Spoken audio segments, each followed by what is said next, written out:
Anaël. Salut Aurélie, je vois qu'on est toujours aussi doué pour le lancement des vidéos, mais c'est pas grave. Oui, mais tu veux qu'on fasse quoi? Les cheerleaders en mode ouais, c'est trop bien! Encore une super vidéo en pyjama! Moi, je peux pas, Non, hein. je vais pas faire ça. Aujourd'hui, on fait une courte vidéo, enfin on va essayer de la faire courte pour parler de Lego, parce que c'est un terme qui va beaucoup revenir sur cette chaîne et que ça vaut le coup qu'on donne une petite définition de ce qu'on entend par Lego avant. Euh, Alors je sais pas si on a exactement la même, du coup ça va être intéressant. C'est quoi pour toi Lego Aurélie? Ah ouais, ok. On commence comme ça. Ouais. Lego. Alors, Lego, c'est ce qui fait que tu colles et que tu t'identifies à ton personnage, tu vois. C'est ce qui fait, en fait, c'est tous tes systèmes qui ont à voir, pour moi, Lego, ça a à voir directement avec la survie. C'est ce qui fait, en fait, que l'image qui me vient, et du coup, je suis obligée de la dire parce que tant que je la dis pas, elle vient dans ma tête. Tu vois, dans les jeux vidéo, des fois, tu es mal barré et le jeu vidéo, il te casse les pieds et plutôt que de recommencer la manip, tu fais genre, bon, c'est pas grave, je meurs, game over, et je recommence, mon personnage, il réapparaît à un autre endroit, ok? L'ego, c'est tout ce qui fait que tu fais pas ça dans la vraie vie. Que tu fais pas genre, ok, je saute par la fenêtre, je viens, je meurs et je recommence à un autre endroit. Donc ça, c'est le côté un peu imagé, un peu barré. Donc je te l'accorde. L'ego, c'est la somme de nos automatismes de survie.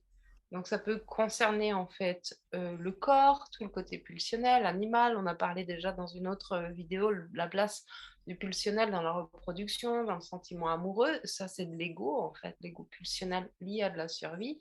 Mais tu peux avoir ça au niveau de tes réactions émotionnelles pour te protéger. C'est de l'ego aussi, protection, survie, même combat. Au niveau mental, quand tu as absolument besoin d'avoir raison parce que c'est viscéral et que il faut absolument que tu continues de faire valoir combien tu sais mieux que tout le monde sur Internet, même s'il est 1 heure du matin, que tu peux pas aller te coucher parce qu'il y a quelqu'un qui a tort sur Facebook, ça c'est l'ego aussi. Donc globalement, l'ego, c'est une excroissance de ton soi, de ton moi, tu l'appelles comme tu veux, en fait, de ton identité, du truc que tu considères que ça fait partie de toi en termes de conscience. Mais c'est toute la partie qui gère en fait la survie à différents étages. Au niveau, alors on va la faire courte, on va dire qu'il y a 3 étages, mais on pourrait le décomposer différemment. Allez, il y a tout ce qui est physique, lié au corps, pulsion, instinct, la partie inconsciente de nos programmes. Il y a tout ce qui est lié à de l'émotionnel, qui intervient beaucoup dans le relationnel, dans le lien à l'autre, dans le lien au monde. Et puis il y a tout ce qui est au niveau mental, qui a beaucoup à voir avec la notion en fait de vrai, faux, bien, mal, juste, vrai, enfin ce genre de trucs. Donc pour moi, l'ego, c'est essentiel et tous les trucs spirituels qui disent il faut tuer l'ego, ben en fait, si tu tues l'ego, c'est tout le programme qui se casse la gueule, selon moi. Donc, il faut pas le tuer, il faut le remettre à sa juste place, à savoir gérer ce qui est de la survie. Voilà. Et l'ego, quand il déborde, ben, il fait de la merde. Et, parce que c'est un outil. Hein, et la même chose qu'une perceuse super utile quand tu veux fixer un tableau au mur, mais tu peux pas te mettre à cuisiner avec une perceuse, ça devient chaud patate, tu vois. Donc l'ego, en fait, il a une fonction et sa fonction, elle est toujours reliée à la survie. Mais on peut voir de la survie à plein d'endroits. Et du coup, des fois, il peut se décaler et être un peu inapropos. Voilà ce que c'est pour moi l'ego. Est-ce que déjà Hmm. c'était clair? T'as compris, toi? J'ai compris ce que tu voulais dire carrément et je partage, moi je le définis pas exactement avec les mêmes mots mais en fait c'est un peu la même chose. Pour moi c'est ça, c'est le gardien de ta survie en fait, l'ego et c'est un mouvement de protection en fait face à tout ce que tu vas trouver inconfortable, intense, dangereux, etc., c'est un mouvement de protection face à tout ce qui peut te créer du danger ou de l'inconfort. Mais j'aime bien aussi le définir comme un mouvement d'amour en fait. Et j'ai beaucoup aimé ce que tu as dit quand tu as dit il faut pas tuer l'ego. Je suis entièrement d'accord avec ça. Parce que ça part d'un endroit d'amour pour soi. Je veux dire, si on veut survivre, c'est parce qu'on s'aime suffisamment pour vouloir continuer à être en fait.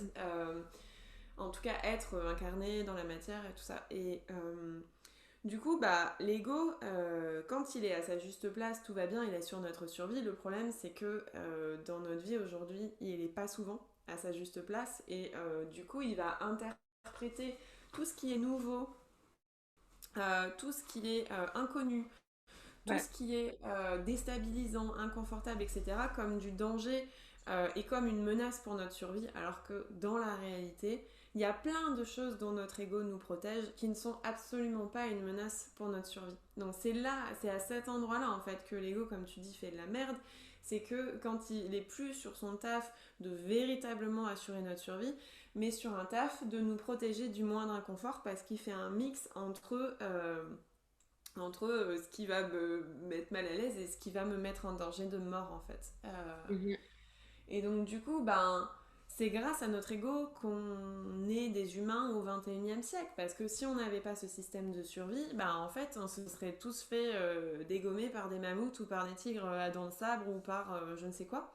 Donc c'est grâce à ce système de survie qu'on est là. Donc c'est bien pour ça que c'est pas la peine de taper sur l'ego et de le considérer comme un grand méchant. Parce que bah, s'il n'était pas là, on serait pas là non plus. Euh, mais voilà, le problème c'est que j'avais l'impression que l'ego c'est un programme qui a du mal à se mettre à jour, tu vois. C'est un truc, le mec, tu sais, il est encore à la version 1.0 alors que nous on est à la version 14.7, tu vois. Genre, il y a vraiment un truc de. Le mec il est un peu en retard, tu vois. Genre, il faut qu'il se mette à jour et qu'il évolue pour aussi être adapté à ce qu'est notre vie aujourd'hui. Et donc, du coup, l'ego il est empreint euh, de tous les réflexes de survie qu'on a hérités, mais du temps des cavernes, quoi. Enfin, des trucs, tu vois, par exemple, Ouais. la peur, enfin, le conformisme, c'est un mouvement d'ego de, si je suis pas d'accord avec le groupe, je vais être exclu du groupe et donc je vais mourir parce que je serai tout seul dans le désert ou dans la toundra ou je ne sais où, tu vois. Mais ça, Ouais. c'est de l'ego parce que dans les faits, si t'es pas d'accord avec, je sais pas, les gens dans la pièce, t'es pas en danger de mort du tout. Mais il y a Ouais. un truc de système de survie qui s'active et qui fait des raccourcis et qui fait Ouais. que bah, l'ego va nous protéger de tout ce qui peut rappeler des situations de danger de mort d'il y a 20 000 ans, tu vois. Enfin, Ouais. c'est vraiment ça. Et donc, quand je juge ça c'est bien, ça c'est mal, c'est de l'ego. Quand enfin, c'est vraiment. En fait, les mouvements d'ego, ils sont hyper variés, hyper nombreux. C'est vraiment une part de nous qui est hyper créative pour nous protéger. Ça prend 1 million de formes, quoi. Quand je me vautre dans mon émotionnel, c'est de l'ego. Quand je me coupe de mon émotionnel, c'est de l'ego. Enfin, il y a vraiment, en fait, il y en a partout de l'ego et c'est pas un but dans la vie de traquer 100% de ses mouvements d'ego et de plus jamais. Non. Mais par contre, c'est vraiment un instrument de liberté intérieure et de reprise de pouvoir que de s'entraîner à repérer ces automatismes de survie, que de s'entraîner à voir à quel moment on se coupe de l'instant présent, de ce qui est vivant en nous, de ce qui est vrai pour soi, pour se protéger, pour pas aller traverser l'inconfort, parce que plus il y a de conscience de ces mécanismes-là, plus je peux reprendre du pouvoir et faire des choix dans l'instant qui sont alignés avec ce que je veux, quoi. Ouais, complètement. Euh, la façon dont tu le présentais me donne envie d'ajouter deux choses. D'une part, pourquoi c'est important d'identifier ton ego sans passer ta vie à le traquer?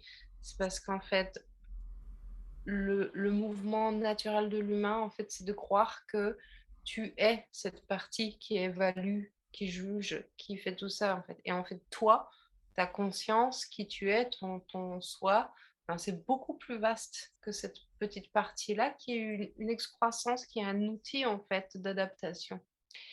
Et du coup, le premier bénéfice, de l'identifier, ton ego et de le voir à l'œuvre dans tes réactions, dans tes émotions, dans plein de choses comme tu donnais très bien des supers exemples. C'est que quand ces situations, elles arrivent dans ta vraie vie, tu peux faire zoom arrière. Mm. OK, une partie de moi est super vénère, à cause de ça et je suis en train de me vautrer dans mon émotionnel ou je sais pas quoi. Mais c'est pas le moi tout entier, en fait, qui est en train de faire ça. Il y a une partie de moi qui peut le regarder calmement. La méditation aide énormément, en fait, à ce travail de se décoller, de l'ego et c'est important parce qu'en fait, pourquoi, c'est important de se décoller? Bah, parce qu'en fait, tu peux pas travailler à le remettre sur sa juste place si tu penses que c'est toi. Mm. Sinon, c'est vécu comme une agression, tu vois? Une auto-agression. Donc c'est hyper important en fait de dissocier en fait ton sentiment d'être un être conscient de cette partie-là en fait qui fonctionne en automatique. Et Mm. pourquoi la mise à jour elle est compliquée? Bah, parce que pour des questions en fait de logistique, et pratique, c'est quelque chose qui a un système de maintien, de mise à jour, si tu veux, qui est automatique. Tu sais, c'est comme sur ton téléphone ou pour pas te prendre le chou, tu as programmé mise à jour automatique, mais du coup, tu sais pas du tout à quel, niveau, tu es de mise à jour, tu vois? Et ça fonctionne par empilement de ce qui a marché. Ça veut dire je te donne un exemple alors déjà dans l'ego, on va trouver tous les systèmes de croyances qui sont nécessaires pour percevoir notre monde et interagir avec le monde. Mais par exemple, si dans tes ancêtres, ceux qui ont survécu et qui sont forcément tes ancêtres, parce que ceux qui sont morts, ben, il y a moins de chances que ça soit de eux que tu descendes, tu vois. Ben, en fait, si tes ancêtres, ce qui a le mieux marché pour survivre, en fait, c'était par exemple, je sais pas, de savoir monter des barricades et se protéger face à l'adversité, ben, en fait, il y a de fortes chances que toi, aujourd'hui, tu aies un comportement de réticence à la nouveauté, tu vois. Mm. Il suffit qu'il y ait 1000 de tes ancêtres qui aient eu des stratégies pour se protéger de la nouveauté pour que toi, en fait, ton système de survie décide que la nouveauté, c'est dangereux, Mm. tu vois? Carrément. Bah, Voilà tu les sais 2 aussi, petites choses, que je voulais dire. Ouais, ouais, bah, vas-y. ce que tu dis, ça me fait direct penser, tu vois, par exemple, dans notre histoire, notamment l'histoire des femmes, il y a la chasse aux sorcières, il y a le fait Bah, ouais. d'avoir été brûlée pour un peu trop s'émanciper, pour un peu trop ouvrir sa gueule, pour des fois pour pas grand-chose d'ailleurs. Et ça, bah, ça a amené les femmes à faire profil bas pour survivre, à s'effacer, à disparaître, à essayer d'être le plus transparente possible pour pas être inquiétée. Et ça se trimballe dans notre ego à toutes en fait. C'est un héritage du passé qui est super lourd et qui fait que chez beaucoup de femmes, il y a encore vachement la croyance que, et chez moi la première, que sous-exister, Mmh, ça va permettre de survivre. Et donc, ouais. affirmer ses opinions, même quand elles sont tranchées, oser prendre ses pleins de pouvoir, etc., c'est quelque chose qui est difficile pour beaucoup de femmes, parce que dans l'inconscient collectif, il y a cette forte croyance-là, et qui fait que du coup, bah, notre ego, dès qu'on va vouloir s'affirmer, va se mettre entre nous et la réalité et nous protéger en fait du danger de s'affirmer parce que dans un passé lointain, ça menait au bûcher en fait de faire ça. Et il y Complètement. a plein, enfin c'était un exemple aussi. Et je voulais revenir sur ce que tu as dit. J'adore cette nuance de séparer en fait l'idée que l'ego c'est moi, se décoller en fait de cette voix, c'est une voix qui cause tout le temps dans notre tête en fait, se Ouais. décoller de cette voix qui cause et de comprendre que cette voix c'est pas moi ou en tout cas pas entièrement moi, que moi je suis aussi autre chose que ça. Hyper important et ça me fait penser à une anecdote que je t'ai racontée l'autre jour. Euh, J'étais dans une journée pourrie en mode autodépréciation de ouf. Je pense que je devais avoir mes règles certainement. Et donc j'avais cette voix dans ma tête qui arrêtait pas de tourner de ah, de toute façon t'es qu'une grosse merde, tout ce que tu fais c'est nul. Enfin vraiment une voix super dure qui arrêtait pas de causer. Ça c'est de l'ego. Hein. Je le précise d'ailleurs quand il y a une histoire comme ça qui tourne dans la tête, c'est aussi de l'ego.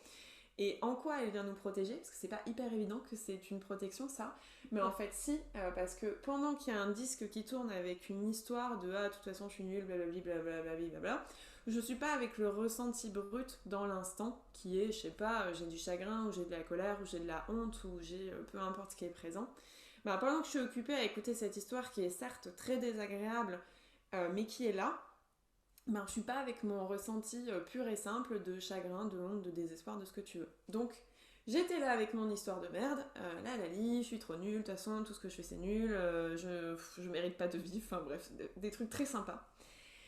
Et là, il s'est passé un truc trop bizarre, et c'était la première fois de ma vie que ça arrivait. À un moment, je te jure, il y a une voix quelque part par là dans ma tête qui s'est mise. J'adore, tu peux la Et localiser, quoi. je te jure, genre les voix qui me déprécient, elles sont par là.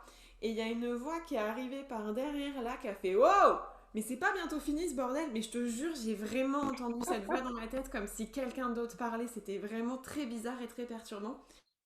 Et c'est là vraiment que j'ai senti dans mon corps que effectivement, je ne suis pas uniquement cette voix qui me déprécie et je peux me décoller de cette histoire-là parce qu'il y a d'autres choses en fait qui vivent à l'intérieur de moi et notamment une part de moi qui en a ras le cul d'écouter ces CD de merde et qui aspire juste à du calme et à être présent avec ce qui est là sans commentaire, tu vois. Et donc c'était assez ouf de vivre ça et de me dire waouh, ok, là j'ai décollé de mon ego en fait. C'est un truc que je l'ai vécu, tu vois, de décoller ce protecteur zélé mais un peu envahissant qu'est l'ego, quoi. Ouais, mais complètement. Complètement. Ouais, j'adore ton exemple. J'adore la petite voix qui renvoie bouler en mode ouais, c'est pas bientôt fini ce bordel. Ouais, de ouf. Mais ouais, c'est ça. C'est hyper intéressant. Et du coup, travailler son ego, pour moi, en fait, c'est pas le rendre plus petit ou lui faire fermer sa gueule, mais c'est lui donner un vrai taf qui a à voir avec la survie, tu vois. Et pourquoi? Bah, parce qu'en fait, si tu éteins l'ego, il y a plein d'histoires autour, surtout alors, dans les mouvances des mystiques de différentes cultures, de personnes qui se sont trouvées face à la mort et qui n'ont absolument rien fait pour ne pas mourir, tu vois. Genre, je me fais dévorer par les lions dans l'arène parce qu'on m'a mis en pâture, hein, ça c'est un classique des saints à l'époque romaine, etc. Mais des gens en fait qui ont fait face et qui n'ont pas enclenché le programme survie, tu vois. Mais d'une place de pourquoi? Bah pourquoi? Parce qu'à quelque part, ils savaient qu'ils étaient plus vastes que ça, mais à tel point, ils étaient tellement décollés, tu vois, de l'identification qu'en fait c'était OK que le corps parte en morceaux et se fasse dévorer, tu vois. Et bah, peut-être ça peut être un objectif personnel. Perso, c'est pas le mien, tu vois, d'être prête à, à lâcher mon corps. Moi, je suis plutôt partisante de, bah tiens, tant que j'en ai un, je vais kiffer l'expérience qui va avec. Après, on verra. Ce sera un autre sujet, un autre chapitre et on verra bien ce qui se passe. Mais vraiment, par contre, de pouvoir, ça donne un volume à qui tu es, à ta conscience, quand tu te rends compte en fait que ces voix qui apprécient, qui commentent, ces parts d'ego, en fait, c'est des parties de toi. Elles ont une fonction et c'est cool. Et quand tu peux être, par exemple, dans une situation, j'ai un souvenir vraiment de ce truc qui décolle, tu vois, très fort, c'est jour de l'audience de mon divorce, j'appréhende parce que la situation est hyper conflictuelle. Et puis, le juge a déjà 2 heures de retard et je vois arriver le truc, c'est que je vais passer pile à l'heure où le juge a faim et du coup, je me méfie du truc parce qu'on m'a dit, tu sais, c'est aléatoire, hein, c'est de bonne humeur, c'est bon, c'est pas de bonne humeur, voilà, bref.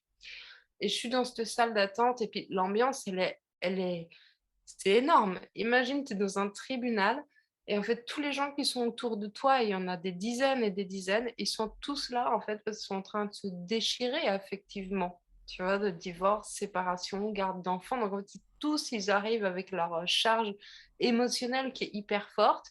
Puis toi, ben, tu as les chocottes parce que tu as ton histoire à toi, tu vois. Et du coup, mon niveau d'anxiété et de stress monte de ouf. Et il monte d'autant plus qu'en fait, on a plus de 2 heures de retard par rapport à l'audience qui est à telle heure. Et en fait, ça aurait dû commencer bien avant, plus tous ces gens en fait, qui brassent. Puis je vois des situations, enfin, tu sens qu'il y a des gens qui ont des histoires dures, tu vois. Tu sens, tu les vois sortir de l'audience en pleurant, effondrés. Enfin, c'est saisissant en fait Si tu veux voir du brassage émotionnel intense, tu peux aller dans les couloirs d'audience de divorce et de juge aux affaires familiales, c'est hard. Bref. Et je suis dans un truc hyper inconfortable, tu vois. Et il y a un moment où je décolle complète, c'est où ça fait genre, vraiment, zoom arrière, en mode, ok. Et je me dis vraiment ça, je me dis, c'est profondément inconfortable, mais c'est ok.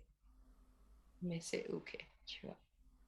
Et là, ça a complètement changé, tu vois, ma perception, en fait. C'était toujours aussi intense, ce qui était en train de se vivre, les gens qui passaient, les gens qui sortaient en pleurs, etc.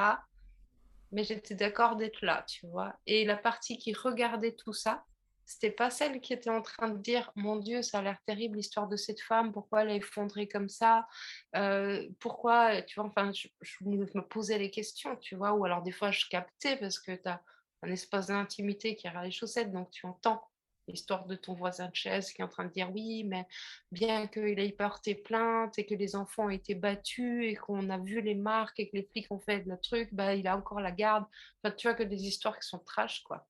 Enfin, pas toutes, mais beaucoup. Et j'ai fait genre zoom arrière et j'étais paisible, en fait. La partie de moi qui regardait était paisible. Et elle regardait la petite partie qui était en mode: «Mon Dieu, c'est terrible tout ce qui est en train de se passer pour moi, pour ces gens autour de moi», tu vois? Et ça a décollé et c'était en mode: «OK, je suis là». Je suis présente, je suis connectée à ce truc de waouh, ça brasse, mais je suis pas en train de retenir ou quoi que ce soit, juste ça me traverse, ça me traverse, ça me traverse. Bon, ben, qui l'eût cru qu'il fallait que j'aille dans un couloir de tribunal? Alors, j'ai goûté à ce genre d'état à d'autres endroits, plutôt dans des salles de méditation, mais là, c'était pas mal, comme genre dans l'instant, tu vois. Ouais. Bref. Ah ouais, ouais. Mais c'est assez magique, hein, ce moment où tu arrives à décoller parce que, en fait, ce qui était insupportable 30 secondes avant devient ok. Et ça veut pas dire que c'est agréable ou Non. que t'es béat devant ce qui se passe, pas du tout. Mais il y a un relâchement intérieur, en fait, il y a une décrispation intérieure qui fait que tout d'un coup c'est ok. Et Mm. pareil, je me souviens d'une fois, j'étais en crise d'ego de ouf, parce que je venais d'apprendre un truc qui m'avait contrarié.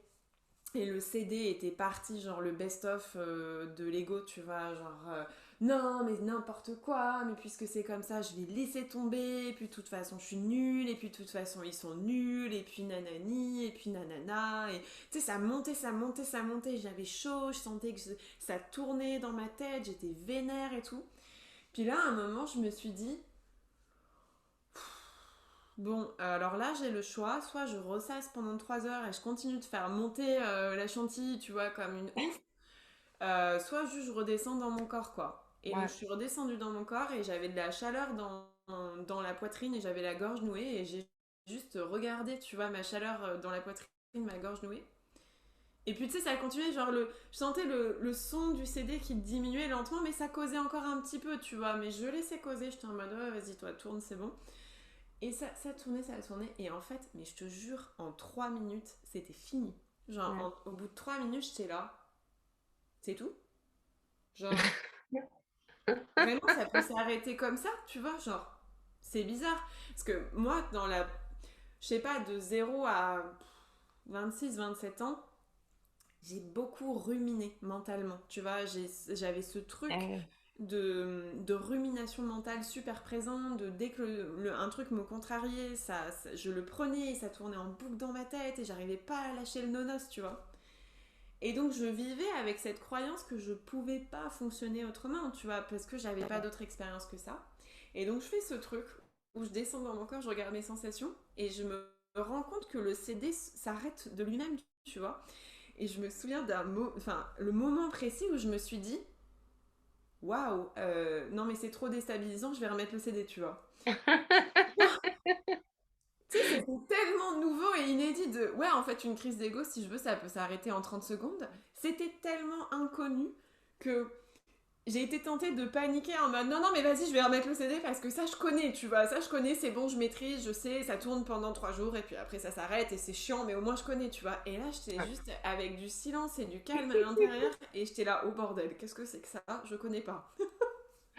Je vois bien. L'espèce de panique, tu vois, de waouh. Et puis bah en fait, c'était hyper puissant ce moment, tu vois. Je dis ça veut, enfin, j'y arrive pas tout le temps, tu vois. Il y a des moments, malgré tout, le CDI part et je peux rien faire pour l'arrêter et je peux même pas ne pas l'écouter. Je suis collée dessus et j'arrive pas à me décoller et c'est pas grave, tu vois. Genre, tu connais par cœur la chanson, mais tu l'écoutes quand même jusqu'au bout. Je vois bien. C'est ça, et tu Ouais. la détestes, tu vois, mais quand même tu l'écoutes, puis tu la chantes, tu la reprends en cœur et tout, tu vois. Enfin, vraiment, tu peux pas t'en empêcher, tu vois.